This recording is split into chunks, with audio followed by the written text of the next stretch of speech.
Welcome to the English Out Loud podcast, a podcast where you can listen to me speaking English.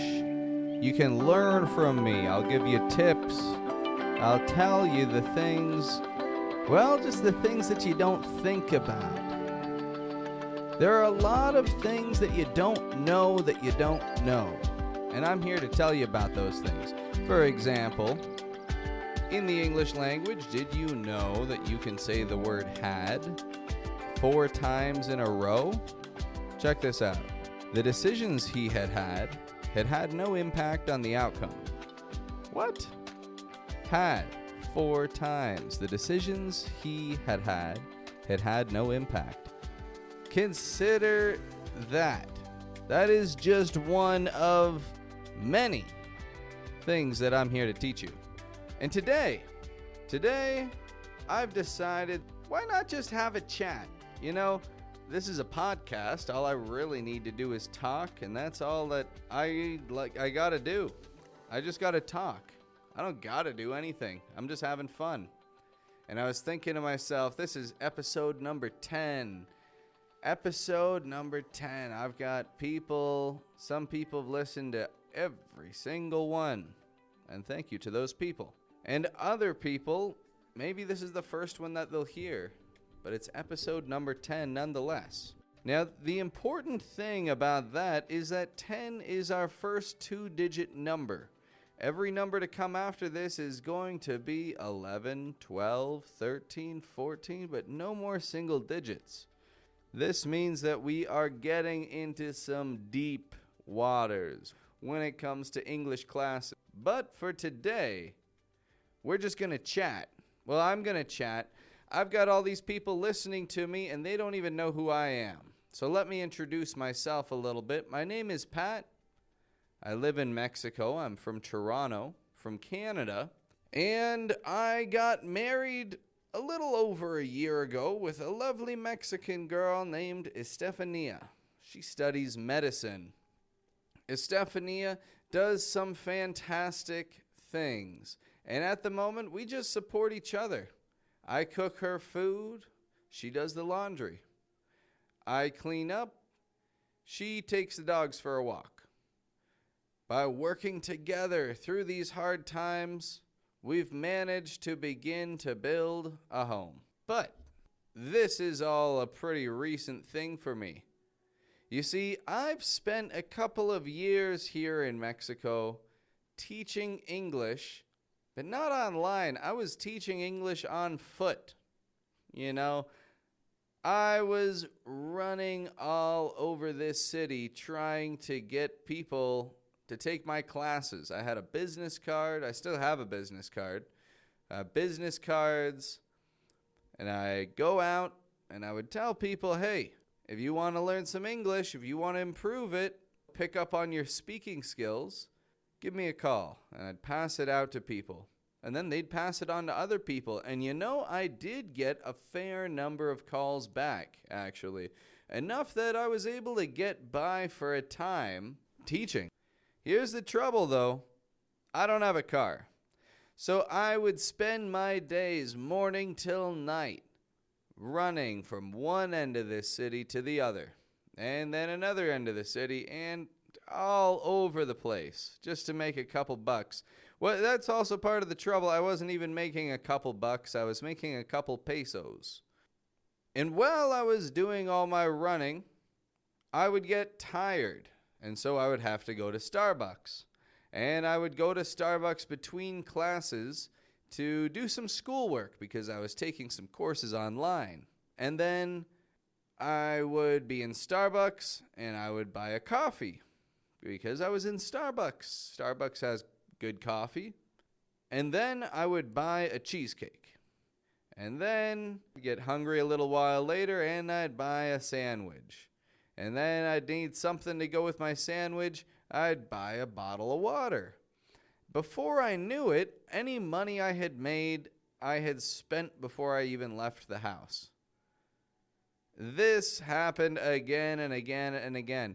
And I'll tell you what, when you're just looking to have a little bit of fun and get some experience, some business experience, hey, it's not so bad.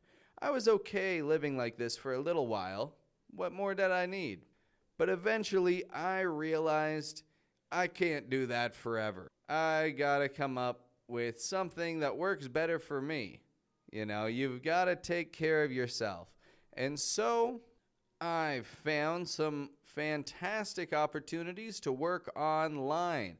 I found that I can get up, start working 6 in the morning, 7 in the morning, 8 in the morning, whatever time I like. I can teach interesting people from all over the world, people of all walks of life. I could learn from them. And with every class, not only did I learn from them about their own culture, I learned from them about myself, because I learned more and more about the intricacies of English speech. Now, this interest has not gone anywhere. I am still learning every single day. And I have a blast with that. That's one of my favorite things about this. When you become a teacher, you become a student forever. That's the truth of it. Now let's even take it back a step to what I would do before I was teaching, because of course, I've lived life before this. Well, living in Toronto, I worked security. I had a pretty fun job, actually. My job was to catch people stealing things. I would be in a store, I'd walk around all day wearing my regular clothes, nothing special. I'd see somebody ripping open packaging of maybe a perfume or some razor blades, and then they would be stealing them, often to resell it. They would resell it again afterwards, and I would catch them. I did this for about 5 years, I would say. It's not a bad job, and you learn a lot about people when you're watching them all day. You learn a lot about how to tell when somebody's up to something sneaky. And also, you learn how to say sorry yourself when you make a mistake, because that happens sometimes. And maybe you tell the wrong person, hey, did you steal something? And people do not like hearing that. Believe me. So you learn how to be sorry. You learn how to be humble. Life in Toronto wasn't all work. Of course, Toronto is a wonderful city. And I'll tell you the truth, my favorite thing about Toronto is how diverse it is. How multicultural. You see, for me, I come from a small town. And I don't come from a place where there really are many cultures. I come from a place where everybody kind of looks like me. Everybody talks like me. Overall, it's not very diverse. So when I got to Toronto, it was so cool for me. When first I started seeing all these Latino people, all these South American people, and I'd go to parties with them. And we would have so much fun together. And I saw, this is a culture I can embrace. And so that's what I did.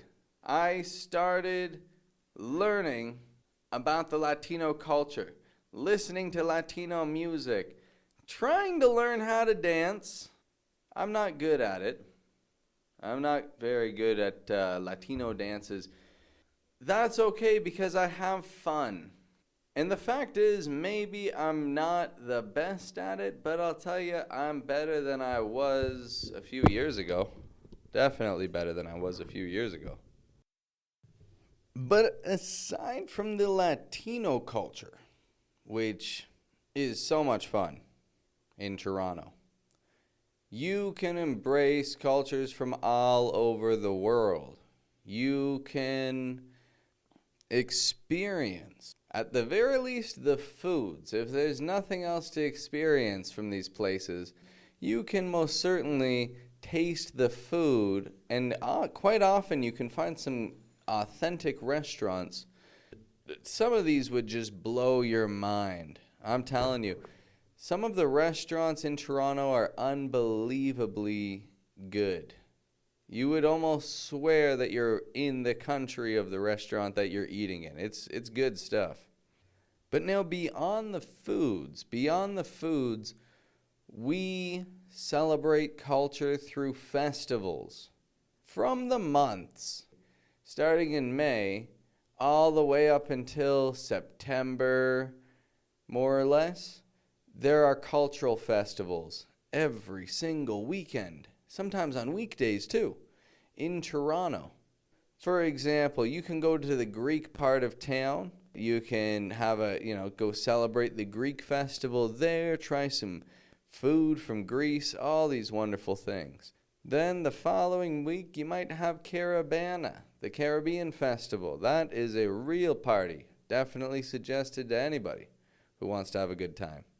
There's a salsa festival for, well, in general, Latinos. You could say it's salsa food because you can certainly buy some of that there. But it's definitely a salsa dancing festival. And then at the end of the summer, for the last couple of weeks of summer, we have the biggest carnival of all, the Exhibition, the Canadian National Exhibition, the CNE, we call it. Now, the Exhibition is a giant cultural fair. Now, the culture part is mainly you can buy things of other cultures there, buy foods of other cultures there. Like I said, everybody wants to sell their food. Actually, you can also buy deep-fried butter at the Exhibition. Let me say that again to anybody who thinks they didn't hear me right. At the Canadian National Exhibition, you can buy deep-fried butter. They take butter and they dip it in oil, and then it's now hard on the outside. But once you break through that, you have butter. Apparently it's very good. I haven't tried it. I think it would taste like a heart attack. But it's popular. Anyway, the Exhibition is the ultimate Canadian cultural festival. Now, the years that I spent living in Toronto, working security, mingling with other cultures, I didn't understand how much I really was learning. There is a lot that you can learn when you just start talking with people from other cultures. Doesn't even have to be someone who's American. The fact is, anybody who you talk to, best bet is if you talk to them in English, you're going to have the easiest communication if they aren't from the same culture as you are. So, English, you can take it anywhere and use it to talk. And then when you start talking with people, you get to learn about what people appreciate most of their countries. The thing is, you can talk to people, you can learn a lot about where they're coming from and their cultures, and of course be polite. You always got to be polite when you're asking people questions. But hey, places like Toronto and these cities with such diversity, like I said, that's my favorite thing about them. You can learn so much just by meeting people. Next up, on today's episode, I'd like to give a quick little health tip to everybody who's listening.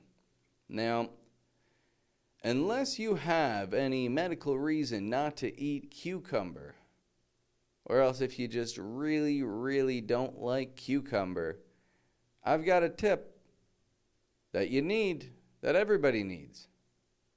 Cucumber water. Drink it. Seriously, very easy to make. Cucumber water is very easy to make. Here's what you do. You take I use a 2-liter jug of water, and I take a cucumber. I always skin my cucumber because I notice that, I guess it's from all the chemicals that are used to grow it, there will be some waxy feeling on the cucumbers. So it's best to peel your cucumber just to make sure that you're not ingesting all of this waxy stuff. Anyway, skin the cucumber and then put a good 7, 8, 9 chops of that cucumber into the jug of water. Now, so far it's just a jug. There is no water, but it's going to be a jug of water with cucumber. Before adding water, I very much enjoy honey. I put some honey in there. I get all natural honey from the bees outside of the city. The bees outside of this city are pollinators for orange trees. And that means that the honey that they produce is a very sweet, natural, orange-flavored honey. Absolutely delicious to mix with some cucumber water. And so I put in a good spoonful of honey, and then I fill it with water, mix it up, pop it in the refrigerator. The next morning, I wake up feeling a little groggy. Nobody likes getting up for work. Starting work isn't always so bad, but getting up out of bed, nobody wants to do that. But I get up and I have cucumber water. I take the cucumber out. Always remove the cucumber before you drink your cucumber water. If you don't remove the cucumber, it will taste very, very bad. So my suggestion, remove the cucumber from the water and just throw it out. It's a little bit of cucumber. You've got what you need from it. Don't keep the cucumber because it tastes really bad after it's been in the water. The water tastes amazing. The cucumber itself, not so much. So get rid of the cucumber, but keep the water. Now, what you want to do next is you want to pour this water that's a mix of cucumber and honey, and you want to have left it in the refrigerator for 4 to 10 hours. And you get up in the morning, you've got your cucumber water, pour yourself a glass of that. When you get up in the morning and you take a nice fresh sip of that cucumber water, you try and tell me that you aren't feeling as refreshed as a mountain breeze. I'm telling you, it is a great way to start your day out. So, cucumber water. Well, I'm going to get to wrapping things up. Call it a day for today. You see, I just wanted to give any regular listeners the opportunity to get to know a little bit about who I am, what I've worked in, what I've done. So many more good things to come. I have some fantastic people who've agreed to come and do some interviews with me. We're going to sit and chat. We'll talk about... I want to know a lot about people's experiences with how they've developed their English. And when you hear some of these people that I've got coming on, you'll think to yourself, wow, they are good. And that's what I've got. I've got exciting things to come, good people, interesting folk to listen to. Well, many more good things to come. YouTube channel is on its way. It's in the works, but it's taking a little bit of time, and that's okay. However, thank you for listening today. It's been an honor to chat with however many people around the world may be giving this a listen. I've got some great things coming up this week. So, let's see what we've got with those. Have a great day, and I'm looking forward to you hearing from me again sometime soon.